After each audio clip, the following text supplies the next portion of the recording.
In this video, I want to show you one of my favorite mobile features, the reference scanner. So I've got Logos Mobile open, and one of the things you can do is you can scan a piece of paper, a bulletin, a book for all the references, and it's actually going to show up in Logos in the mobile app, and you can save that as a passage list.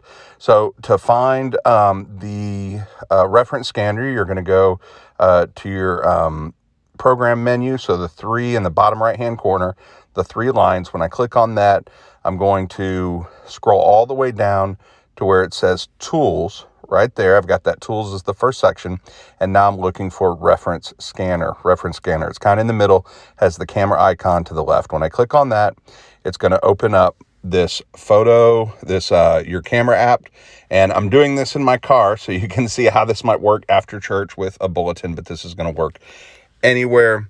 But when I come here and I hold it over the page, and then as you can see on the right hand side, it says scan. I'm going to click scan, and then Logos, it's going to do its work, and then it's going to bring up the reference scanner. And look at that, all of those passages that we just found, and I actually want to save them as a passage list. So right at the top where it says passage list, save passage list, create new passage list, and then you could title whatever it is that you want to save it. So this is a very cool feature.